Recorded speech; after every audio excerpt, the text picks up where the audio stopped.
ठीक है, तो अब ऑटोसोमल डिसऑर्डर स्टार्ट करते हैं। ये भगवान, हाँ, तो ऑटोसोमल डिसऑर्डर स्टार्ट करते हैं। तो ऑटोसोमल डिसऑर्डर में पहले हम लोग पढ़ेंगे sickle cell anaemia, autosomal recessive disorder.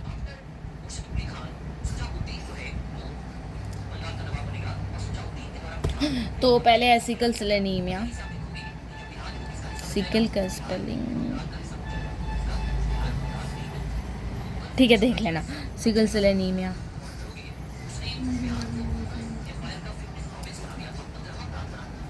इसमें जो होता है ना, इसमें पता ही होगा कि आरबीसी का जो शेप होता है वो बाई कनकेव होता है।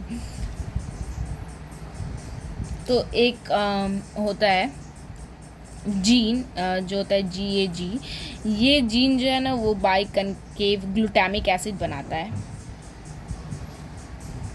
ये RNA वाला है, RNA पर, DNA पर कुछ ऐसे रहता है।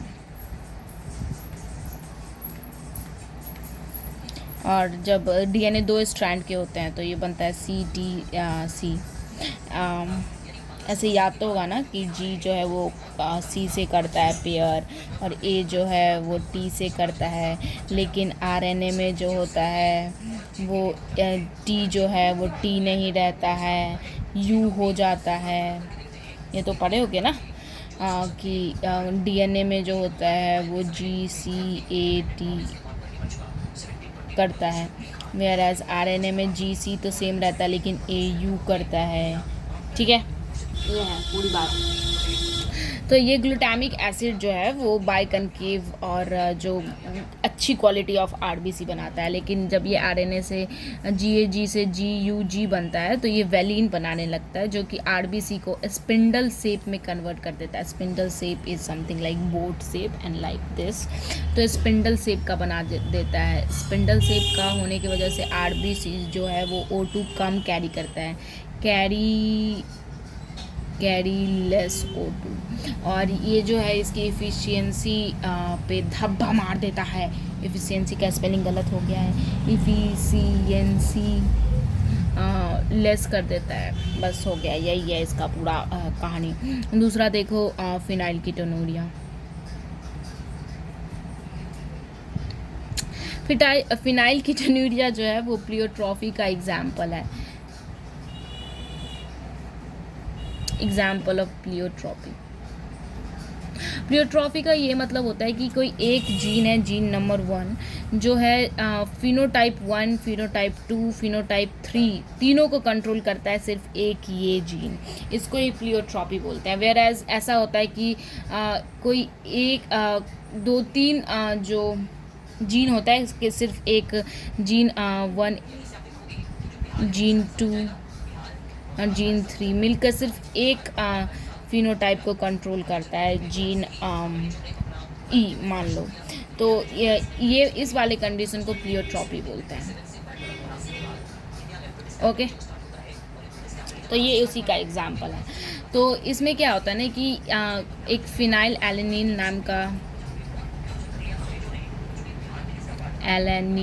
नाम का ये मॉलिक्यूल है या फिर कुछ भी है, जैसे कि कार्बोहाइड्रेट है, उसको तोड़ने के लिए बहुत सारे एंजाइम्स चाहिए वैसे ही।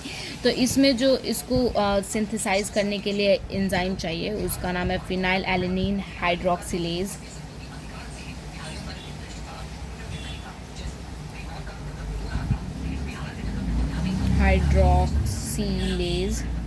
जिससे ये टाइरोसिन बनाता है।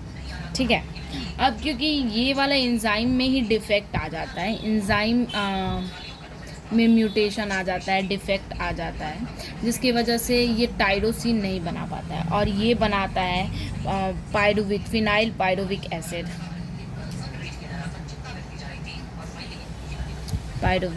And it's derivative.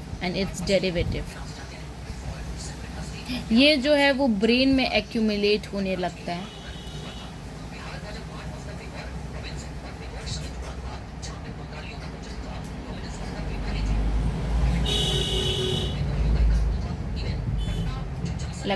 जिसके वजह से रिटार्डेशन होने लगती है। और इसका जो ये फिनाइल पायरुविक एसिड जो है ना, उसका किडनी में रीअब्जॉर्प्शन बहुत कम होता है, या फिर बहुत मिनिमल होता है, लिस्ट होता है, जिसकी वजह से ये जो है वो यूरिन के साथ निकलता रहता है। तो अगर किसी के यूरिन में निकल रहा है और किसी के यूरिन में ये आ गया है, तो इसका मतलब उसका ये एंजाइम काम नहीं कर रहा है, या फिर कुछ गलती हो गई है उस एंजाइम में। तीसरा है थैलेसीमिया। थैलेसीमिया में सेप प्लस काउंट ऑफ आरबीसी दोनों चेंज होते हैं, लेकिन हम लोग काउंट के हिसाब से पढ़ते हैं, क्योंकि सेप वाला तो एक बार पढ़ लिया, सिकल सेल एनीमिया, तो इसको क्वालिटेटिव बोल देते हैं। मैंने बोला था पिछले वीडियो में कि ये क्वालिटेटिव है ना प्रॉब्लम है, whereas this is quantitative problem. ठीक है, तो सबको पता है कि आरबीसी जो है वो 4 इससे बनता है, हीमोग्लोबिन से। तो ये जो है वो 2 अल्फ़ा है और ये 2 बीटा है। तो 2 तरीके के थैलेसीमिया होते हैं, अल्फ़ा थैलेसीमिया और beta thalassaemia. Alpha thalassaemia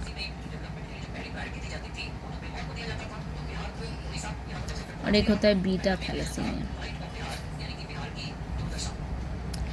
alpha thalassaemia अब देखो,